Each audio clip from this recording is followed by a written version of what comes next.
Bismillahirrahmanirrahim. Assalamualaikum warahmatullahi wabarakatuh.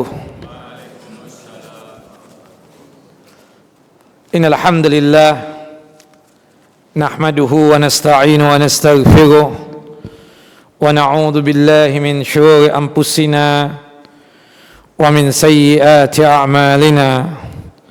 May yahdihillahu fala mudilla lahu ومن يضلل فلن تجد له وليا مرشدا أشهد أن لا إله إلا الله وحده لا شريك له وأشهد أن محمدا عبده ورسوله ولقد قال الله تعالى في القرآن العظيم يا أيها الذين آمنوا اتقوا الله حق تقاته ولا تموتن إلا وأنتم مسلمون.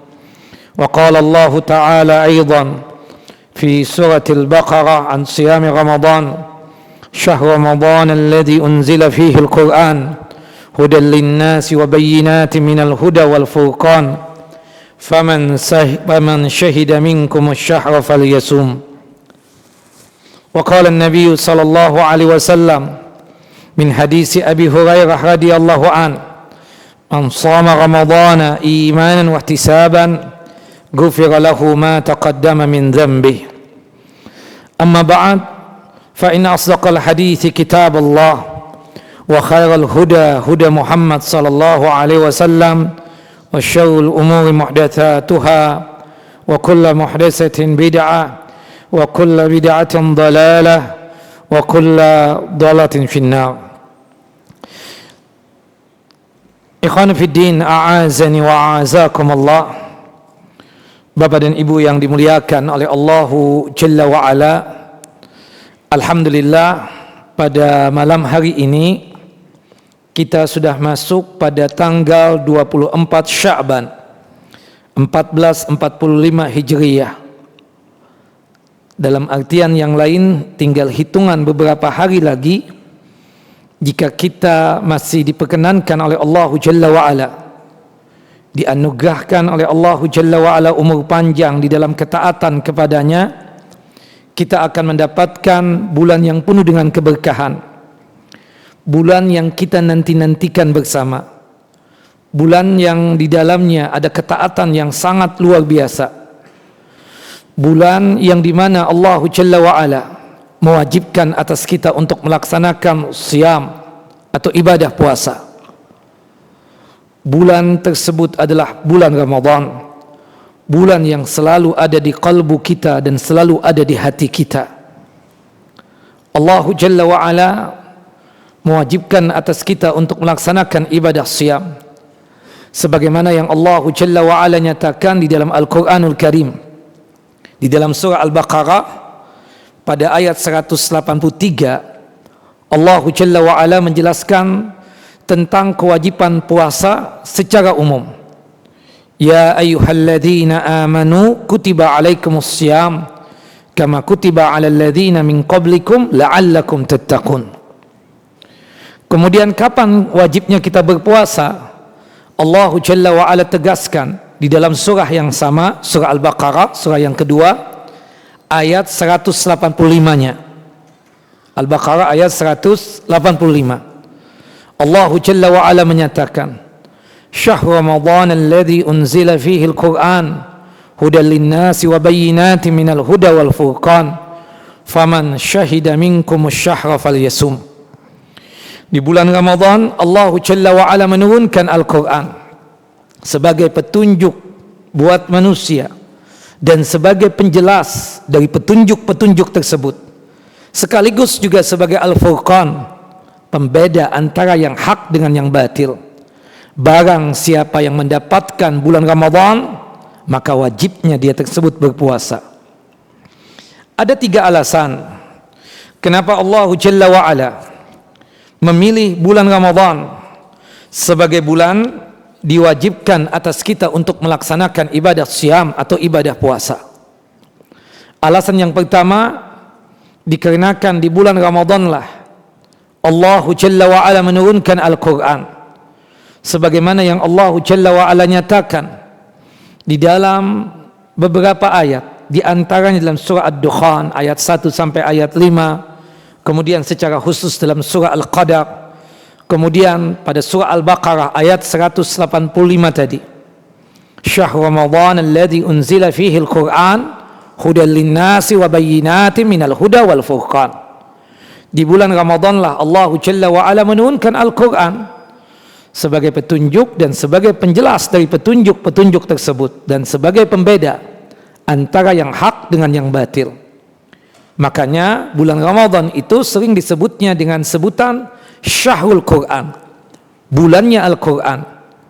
Selain dikarenakan Al-Quran tersebut diturunkan di bulan Ramadan, sekaligus salah satu amalan yang sangat luar biasa ditekankannya adalah tilawatul Quran, tadarusul Quran, menghatamkan Al-Quran, membaca Al-Quran berulang-ulang hingga menghafalkannya.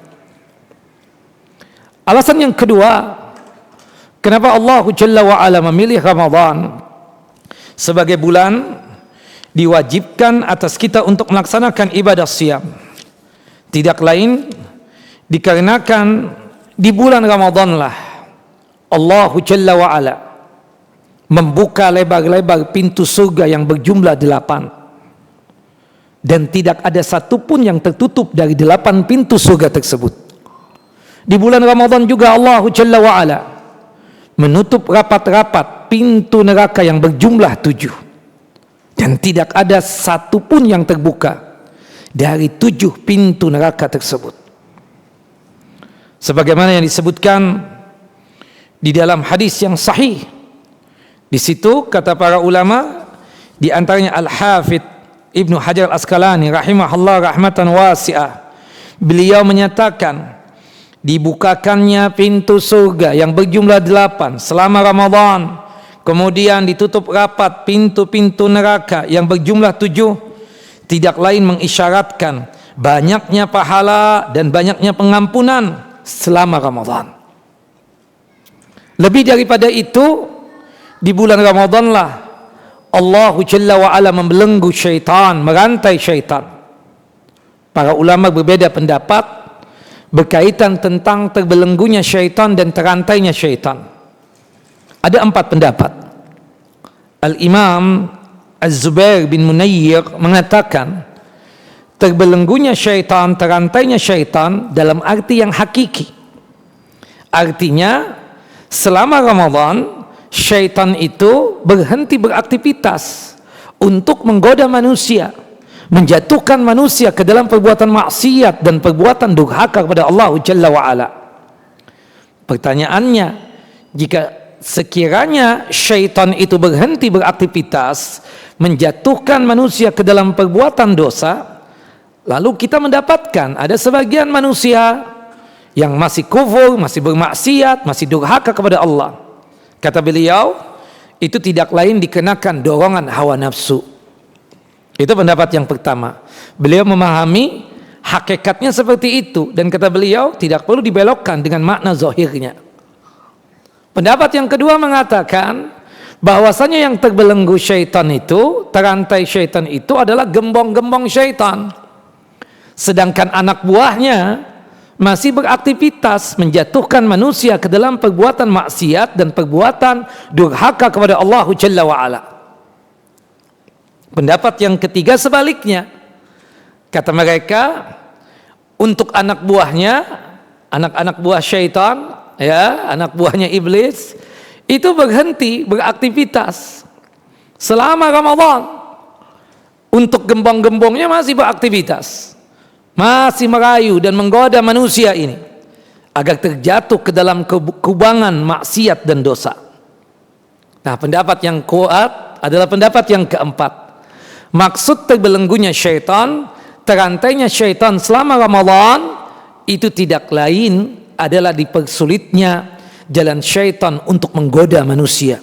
Makanya subhanallah, selama Ramadan begitu mudah kita untuk melakukan perbuatan ya baik, perbuatan ketaatan. Begitu gampang kita datang ke masjid melaksanakan salat berjamaah 5 waktu.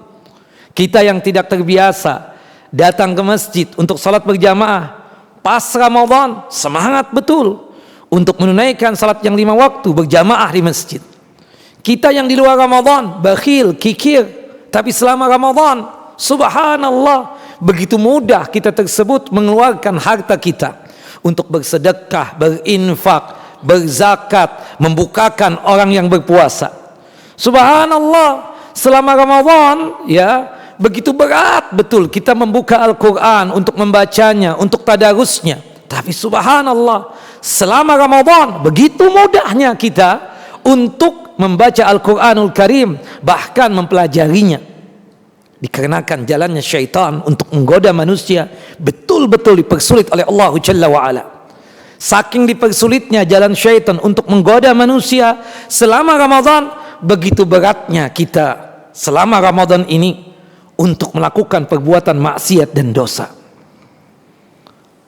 Dalam satu hadis yang sahih dari hadis Abu Hurairah radhiyallahu an, hadis yang dikeluarkan oleh Al-Imam At-Tirmidzi di dalam kitab sunannya pada nomor hadis 682, dan hadis ini disahihkan oleh Syekh Nasir Albani rahimahullah rahmatan wasi'ah. Qala Rasulullah sallallahu alaihi wasallam, Rasulullah sallallahu alaihi wasallam bersabda, "Idza kana awwalu lailatin min syahri Ramadan," apabila telah datang bulan Ramadan, telah datang malam pertama Ramadan, "sufidatis syayatin wa maradatul jin," syaitan-syaitan terbelenggu, terantai, "wa ghulikat abwabun nar falam yuttah minha babun," pintu-pintu neraka tertutup rapat dan tidak ada satu pintu neraka pun yang terbuka. Wa futihat abwabul jannah falam yughlaq minha babun, dan pintu-pintu surga terbuka lebar-lebar dan tidak ada satu pintu surga pun yang tertutup. Subhanallah. Maksud terbelenggunya syaitan, dipersulitnya jalan syaitan untuk menggoda manusia. Subhanallah, rahmat Allah Jalla wa'ala luar biasa dengan dibukakannya pintu-pintu surga dan tertutupnya pintu-pintu neraka.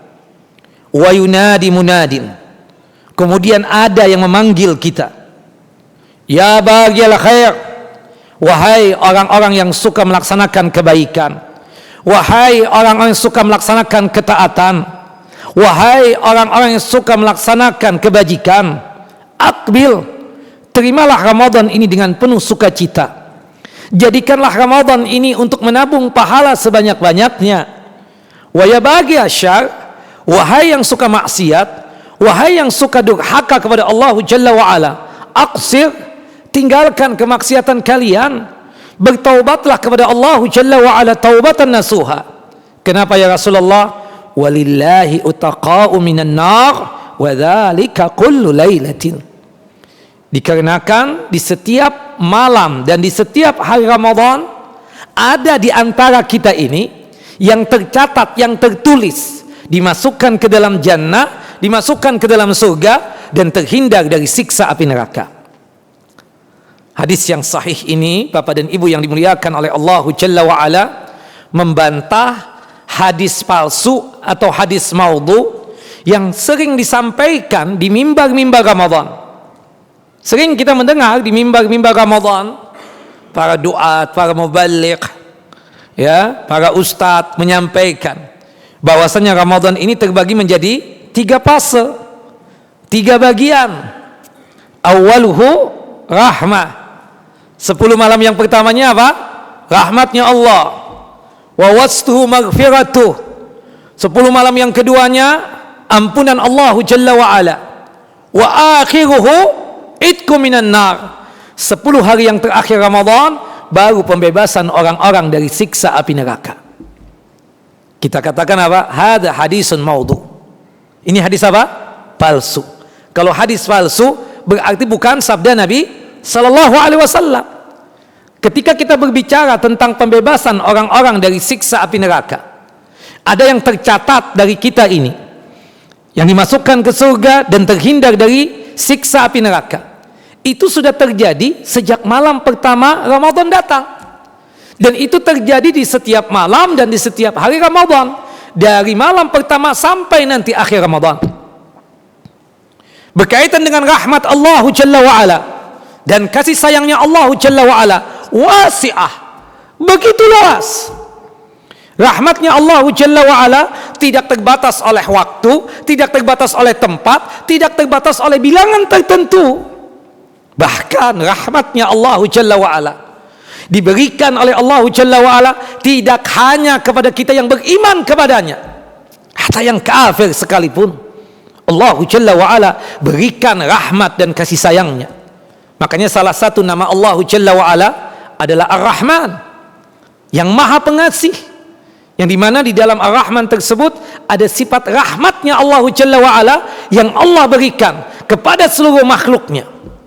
Jangankan kita yang manusia, hatta hewan-hewan Allah berikan rahmatnya.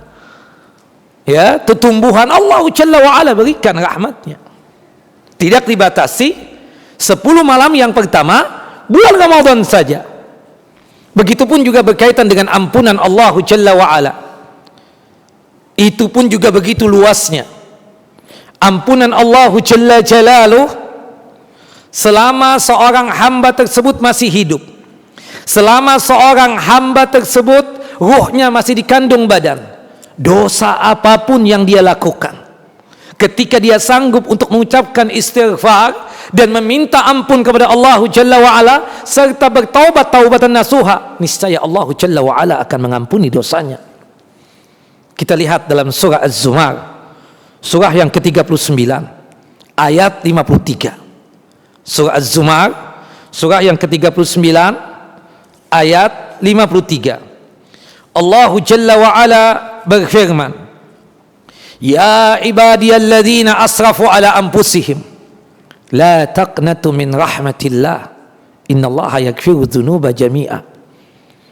Wahai hamba-hambaku yang berlumurkan dengan dosa, subhanallah, maha suci Allah, hamba Allah, manusia yang berlumurkan dengan dosa masih disebut oleh Allah Jalla wa'ala sebagai hambanya, dan Allah Jalla wa'ala memberikan rahmat dan kasih sayangnya agar mereka itu tidak berputus asa dari ampunan Allah Jalla wa'ala. La taqnatu min rahmatillah, jangan kalian berputus asa dari rahmat Allah Jalla wa'ala. Subhanallah, karena Allah Jalla wa'ala mengampuni seluruh dosa-dosa, dosa apapun, hatta dosa syirik sekalipun, selama dia tersebut ketika hidup ini meminta ampun kepada Allah Jalla wa'ala, maka niscaya Allah Jalla wa'ala akan mengampuninya. Yang disebut dengan dosa syirik yang tidak diampuni itu adalah syirik besar yang dibawa mati, meninggal dunia belum sempat untuk bertaubat, dari sukanya dia tersebut datang ke dukun, peramal, paranormal, meninggal dunia belum sempat untuk bertaubat, dari sukanya dia datang ke kuburan, cari wangsit, bertawassul dengan ahli kubur, berdoa dengan ahli kubur, meninggal dunia belum sempat untuk bertaubat dari yang namanya syirik besar. Itu yang disebut dengan syirik yang tidak diampuni, syirik besar yang dibawa mati, sebagaimana yang Allah Jalla wa'ala nyatakan dalam surah An-Nisa, surah yang keempat ayat 48 dan ayat 116. Innallaha la yaghfiru an yushraka bihi wa yaghfiru ma duna dzalika liman yasha. Selama ruh masih dikandung badan, selama kita masih hidup, dosa apapun, ketika kita memohonkan ampunan dari Allah Jalla wa'ala, dipastikan Allah Jalla wa'ala mengampuni dosa kita. Kata Nabi SAW, innallaha yaqbal taubatal abdi malam yugargir. Sesungguhnya Allah Jalla wa'ala selalu menerima taubatnya seorang hamba selama ruh masih dikandung badan, selama dia masih hidup, tidak terbatas di 10 malam yang kedua bulan Ramadan. Wallahu a'lam. Taib ikhwan wa akhawati fid din, a'azani wa a'azakum Allah. Nah, itu alasan yang kedua, kenapa Allah Jalla wa'ala memilih Ramadan sebagai bulan diwajibkan atas kita untuk berpuasa. Tidak lain dikarenakan Allah Jalla wa'ala membuka pintu-pintu surga yang berjumlah 8 selama Ramadan, menutup rapat-rapat pintu neraka yang berjumlah 7 selama Ramadan, dan mempersulit jalan syaitan untuk menggoda manusia. Dan di bulan Ramadan juga Allah Jalla wa'ala membebaskan orang-orang dari siksa api neraka. Dalam artian yang lain, bahwasannya ada di antara kita ini yang tercatat dimasukkan ke dalam jannah dan surganya Allah Jalla wa'ala dan terhindar dari siksa api neraka. Makanya selama Ramadan itu kita banyak berdoa. Salah satu doanya itu adalah Allahumma a'tiq riqabana wa riqaba abaina wa ummahatina wa ikhwanina wa akhawatina wa auladina wa dzurriyyatina. Ya Allah, bebaskanlah kami dari siksa api neraka. Ya Allah, bebaskanlah ayah bunda kami dari siksa api neraka. Ya Allah, bebaskanlah saudara dan saudari kami, ya Allah, dari siksa api neraka. Ya Allah, bebaskanlah anak keturunan kami dari siksa api neraka.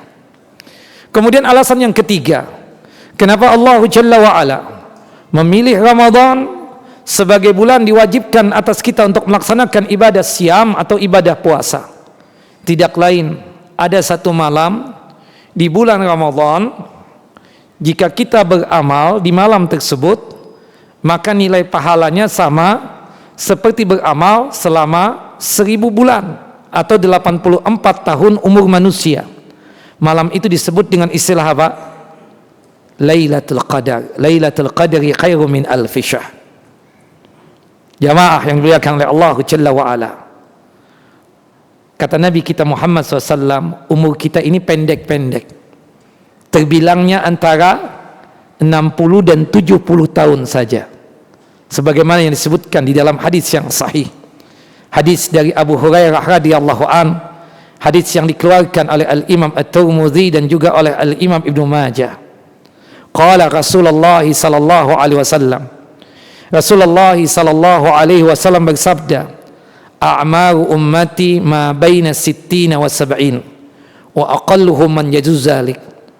Umur umatku itu antara 60 dan 70 tahun saja. Artinya kita yang sudah masuk umur 60 tahun itu sudah warning, lampu kuning. Sebentar lagi akan datang undangan Allah Jalla wa'ala. Sebentar lagi akan dimangkatkan oleh Allah Subhanahu wa taala. Kita lihat Nabi kita Muhammad sallallahu alaihi wasallam meninggal umur berapa? 63 tahun. Khalifah yang pertama Abu Bakar As-Siddiq radhiyallahu an, yang nama aslinya Abdullah bin Utsman atau Abdullah bin Abi Quhafah radhiyallahu an, meninggal umur berapa? 63 tahun juga. Umar bin Khattab radhiyallahu an, khalifah yang kedua, juga meninggal umur 63 tahun juga. Ali bin Abi Thalib, khalifah yang keempat, juga meninggal umur 63 tahun juga. Nah, kita di antara 60 dan 70 tahun. Tapi ada yang lewat 70, benar. Hitungan jari, kita tidak menafikan itu. Orang yang umurnya melewati 70 tahun itu mendapatkan gelar khusus lagi dari Nabi SAW. Gelarnya apa? Asarallahu fil ardh. Tawanan-tawanan Allah yang ada di muka bumi ini. Kalau kita ingin melihat para tawanan Allah Jalla wa'ala yang ada di muka bumi ini, cari manusia yang berumur lewat 70 tahun. Arti tawanan apa, Ustaz? Lebih terikat lagi dengan kematian. Artinya kematian itu sangat dekat dengan orang yang sudah melewati umur 70 tahun. Imam malam ini diwafatkan oleh Allah, imam besok, lusa, pekan depan, bulan depan, subhanallah, persiapannya lebih diutamakan lagi, lebih dipersiapkan lagi. Memang benar umur kita pendek-pendek, tapi dari segi beramal atau nilai pahalanya itu kita tetap menang dibandingkan umat-umat terdahulu. Umat-umat terdahulu panjang-panjang umurnya, ratusan tahun bahkan ribuan tahun. Tapi subhanallah, dari sudut pandang pahala, umat Nabi Muhammad SAW pahalanya lebih besar ketimbang apa yang dilakukan oleh orang yang terdahulu. Dikarenakan Allah Jalla wa'ala menganugerahkan ada satu malam di bulan Ramadan, jika kita beramal pada malam itu terhitung nilai pahalanya sama seperti beramal selama 1000 bulan atau 84 tahun umur manusia. Maka oleh sebab itu, bulan kemarin, bulan Rajab, itu bulan bercocok tanam. artinya kita mulai melakukan amal saleh dan ibadah. Itu sudah dimulai ya, untuk memperkuatnya, untuk bersemangatnya di bulan Rajab. Bulan Sya'ban ini bulan menyiram. Artinya mesin itu lebih dipanaskan. Mesin-mesin tubuh ini untuk melakukan gerak dan aktivitas beramal itu lebih digerakkan lagi. Karena ini bulan warming up, bulan pemanasan. Kemudian Ramadan itu adalah bulan memanen, bulan memetik hasil. Sehingga ketika Ramadan masuk, gampang kita untuk melaksanakan amal soleh, mudah kita untuk beribadah kepada Allah Jalla wa'ala. Bil khususnya di 10 hari yang terakhir Ramadan, atau di 10 malam yang terakhir Ramadan. Rasulullah menjanjikan kepada kita, Lailatul Qadar itu terjadinya di 10 malam yang terakhir Ramadan.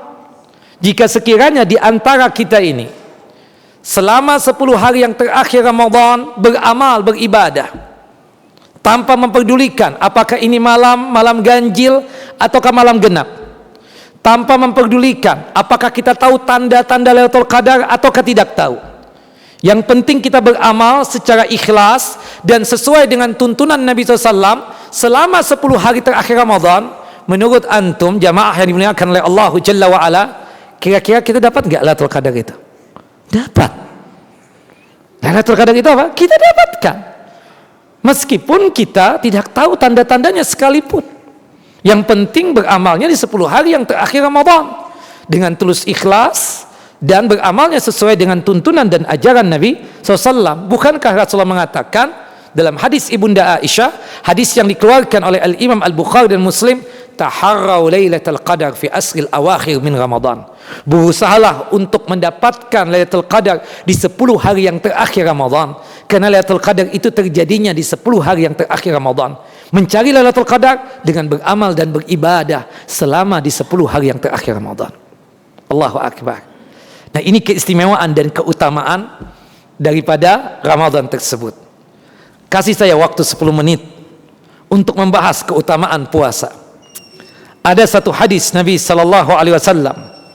Hadis dari Abu Hurairah radhiyallahu an.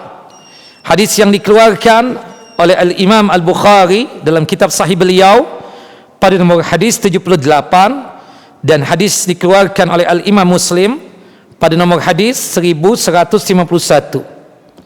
An Abi Hurairah radhiyallahu an, dari sahabat yang mulia Abu Hurairah.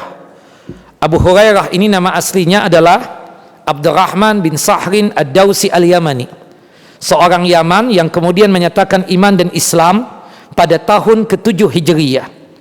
Meskipun beliau ini sangat sebentar berjumpa dengan Nabi SAW, tapi beliau ini paling banyak meriwayatkan hadis Nabi SAW. Lebih dari 5.000 hadis dari jalurnya beliau. Salah satunya hadis yang kita bacakan ini tentang ibadah siyam.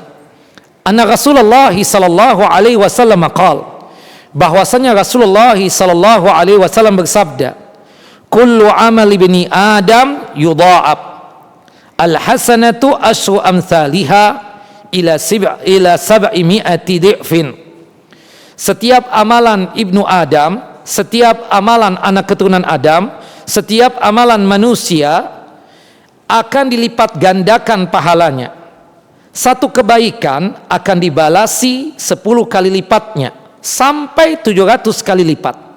Artinya kita salat maghrib tadi itu at least paling sedikit yang kita dapatkan berapa? 10. Dan bisa dilipat gandakan sampai berapa? Sampai 700. Kita ikut kajian seperti ini, nilai paling sedikit yang kita dapatkan berapa?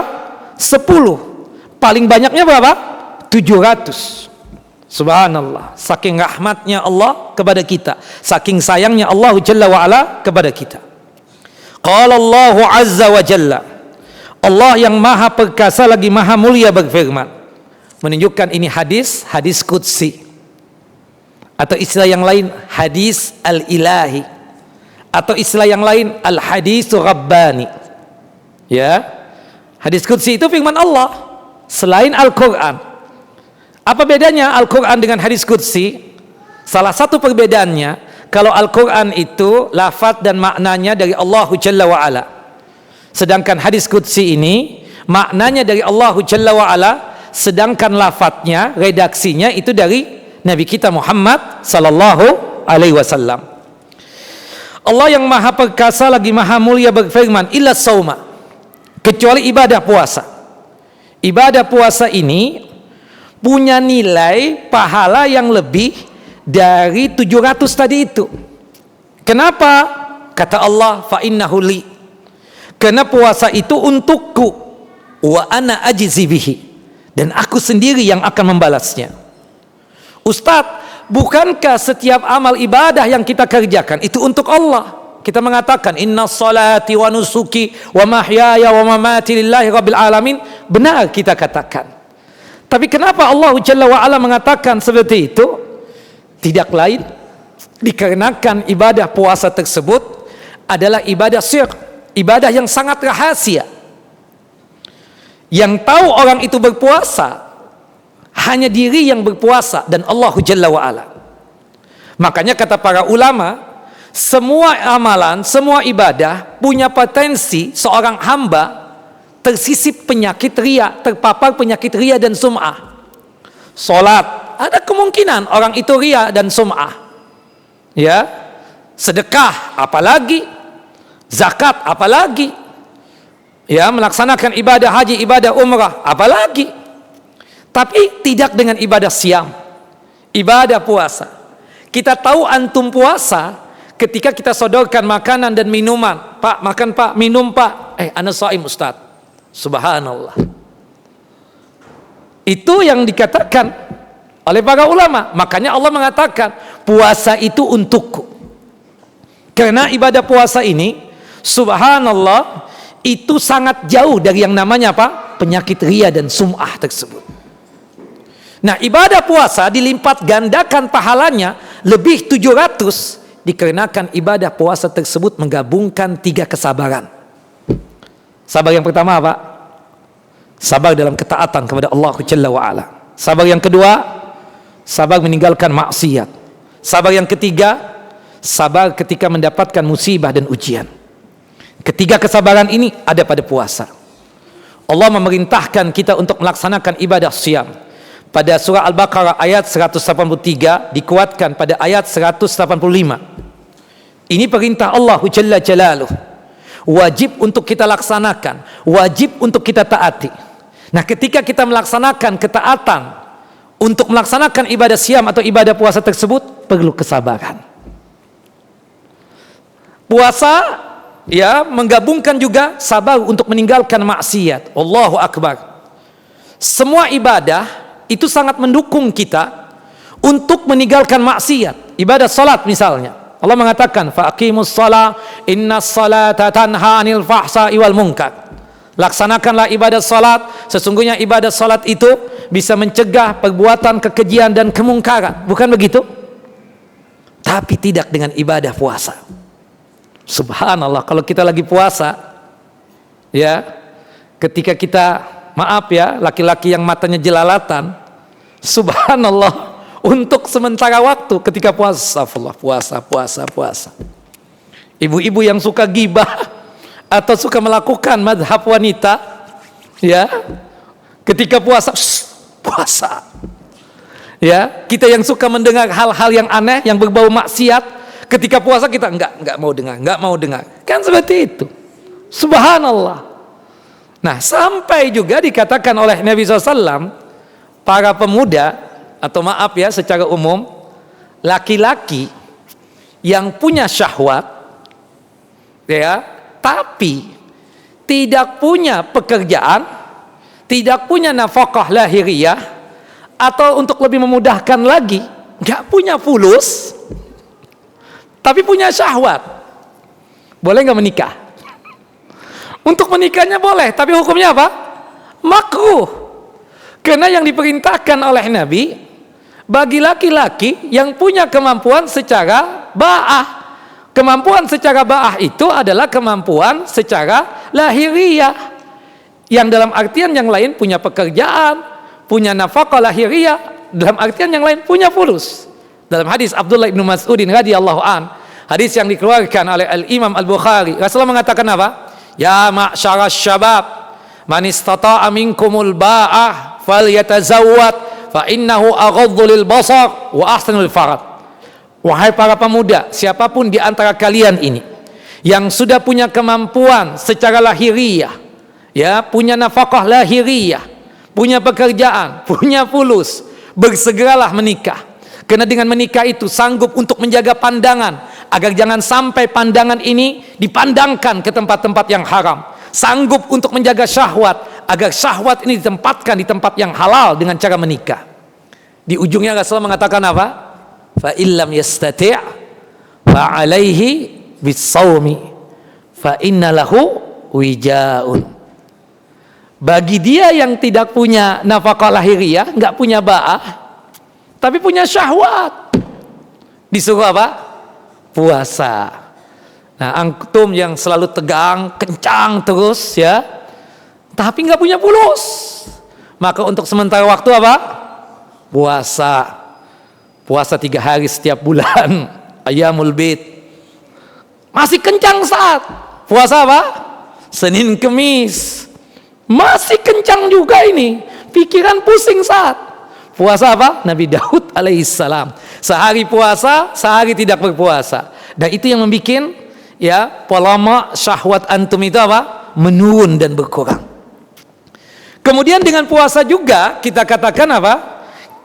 Itu mengumpulkan sabar di dalam masalah musibah dan ujian.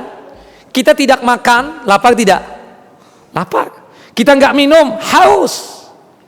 Kita puasa, lemah nggak fisik kita? Lemas enggak? Lemas, kita akui itu. Tapi kita sabar. Ini ketaatan kepada Allah Jalla wa'ala. Nah, berhubung sabar itu menggabungkan 3 kesabaran tersebut, kesabaran di dalam ketaatan kepada Allah, sabar untuk meninggalkan maksiat, dan sabar di dalam ujian dan musibah. Dan orang yang bersabar itu dijanjikan oleh Allah Jalla wa'ala pahala yang berlipat ganda tanpa batas. Sebagaimana yang Allah Jalla wa'ala nyatakan dalam surah Az-Zumar, surah yang ke-39 ayat yang ke-10. Innama yuwaffa as-sabiruna ajrahum bighairi hisab. Hanyalah orang yang bersabarlah yang disempurnakan pahalanya tanpa batas. Allah melipat gandakan dengan lipatan ganda yang banyak tanpa batasan bilangan tertentu. Subhanallah. 5 menit lagi. 6. Fa innahu li wa ana ajzi bihi yada'u syahwatahu wa ta'amahu min ajli. Dan puasa itu untukku dan aku sendiri yang akan membalasinya. Allahu akbar. Maksudnya apa? Al-Imam Sufyan ibnu Uyainah mengatakan, ini hadis adalah hadis yang paling agung, paling baik dan paling bijak. Pada hari kiamat kelak, Allah Jalla wa'ala akan menghisap hamba-hambanya. Sedangkan hamba-hamba tersebut ada kemungkinan melakukan kezaliman untuk hamba yang lainnya ketika hidup di dunia.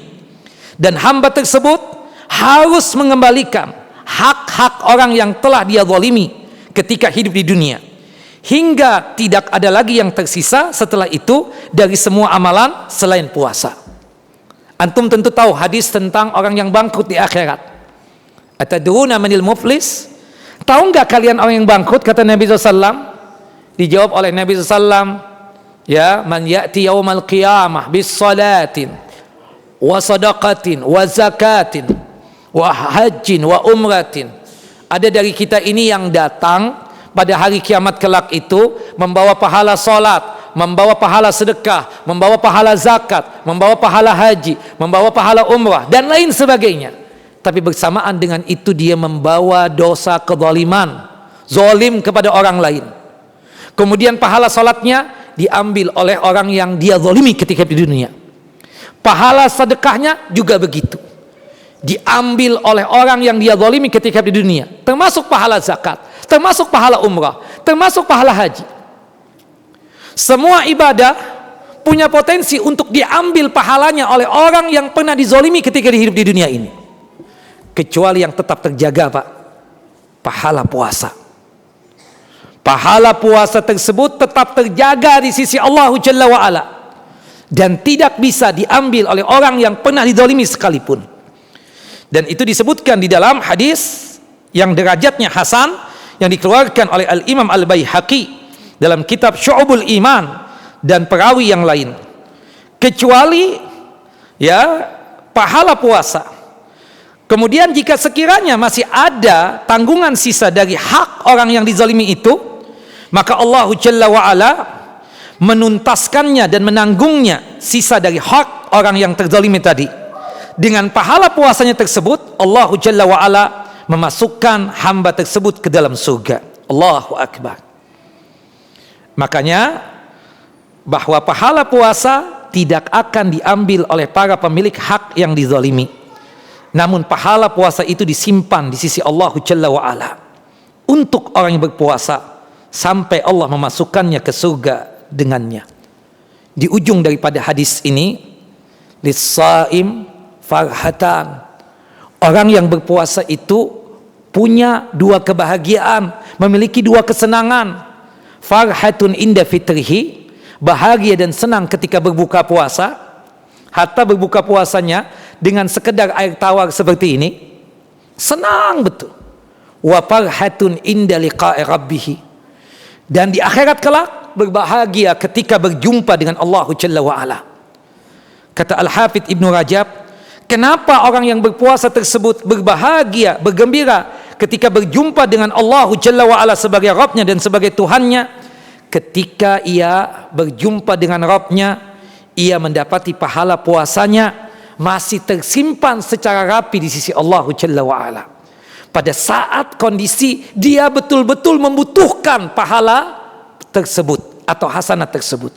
Kita tahu ketika kita di padang mahsyar, di tempat yang tidak ada naungan, tidak ada teduhan, tidak ada bangunan, tidak ada pepohonan, yang ada cuma teduhan dari arasy-Nya Allah Jalla wa'ala. Matahari begitu dekat, 1 mil atau 2 mil, dan kondisi kita betul-betul terhina pada saat itu. Kata Nabi SAW di dalam hadis Ibunda Aisyah radhiyallahu anha, tuhsyaruna yaumal qiyamati uratan hufatan gurla. Kalian ini kelak akan dikumpulkan di padang mahsyar dalam kondisi bugil, tanpa pakaian, telanjang. Kalian akan dikumpulkan di padang mahsyar dalam kondisi tanpa beralas kaki. Kalian akan dikumpulkan di padang mahsyar dalam kondisi tanpa dikhitan.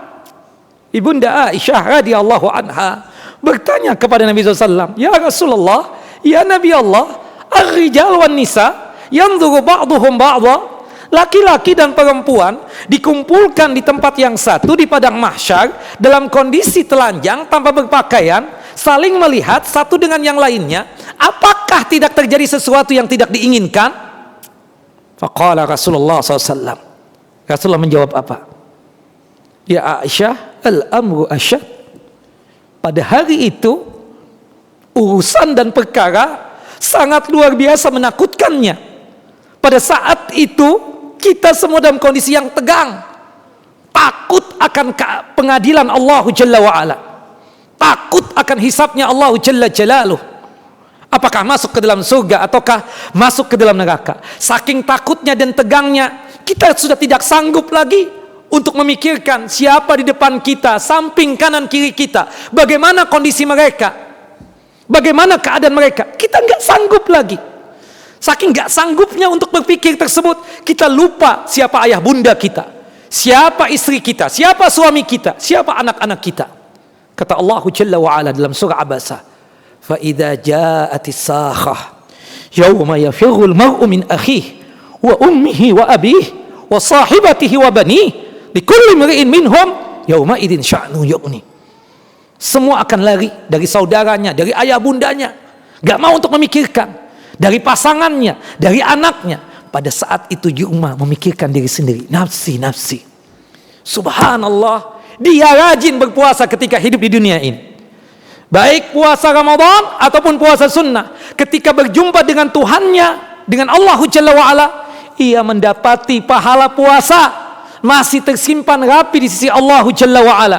Ia mendapati pahala tersebut pada saat paling dibutuhkan dan paling diperlukan pada saat itu. Allahu Akbar. Makanya kita yang berpuasa kelak di akhirat apa? Berbahagia. Allahu Akbar. Wallahu alam. Ingin meneruskan tapi sudah cukup ya. Subhanallah, maaf ya terlambat tadi dikarenakan ada halangan yang luar biasa. Wal afu minkum, maaf lahir batin. Wa sallallahu nabiyana Muhammad wa ala ali Muhammad kama sallaita ala Ibrahim wa ala ali Ibrahim innaka Hamidun Majid. Allahumma barik ala Muhammad wa ala ali Muhammad kama barakta ala Ibrahim wa ala ali Ibrahim innaka Hamidun Majid. Allahumma sallimna ila Ramadan wa sallim lana Ramadan wa tasallamhu minna mutaqabbalan. Ya Allah, antarkanlah kami untuk berjumpa dengan Ramadan. Ya Allah, jumpakanlah Ramadan kepada kami ya Allah. Ya Allah, jika sekiranya kami berjumpa dengan Ramadan, berikanlah petunjuk dan hidayah-Mu kepada kami ya Allah, sehingga kami semangat dan mudah untuk melaksanakan kebaikan dan kebajikan serta ketaatan kepada Engkau ya Allah. Ya Allah, terimalah amal ibadah kami selama di bulan Ramadan tersebut dan seluruh amalan-amalan yang lainnya. Allahumma barik lana fi Sya'ban wa ballighna Ramadan. Kita tutup kajian kita dengan masing-masing kita membaca doa kafaratul majlis. Subhanakallahumma wa bihamdika asyhadu an la ilaha illa anta astaghfiruka wa atubu ilaik. Assalamualaikum warahmatullahi wabarakatuh.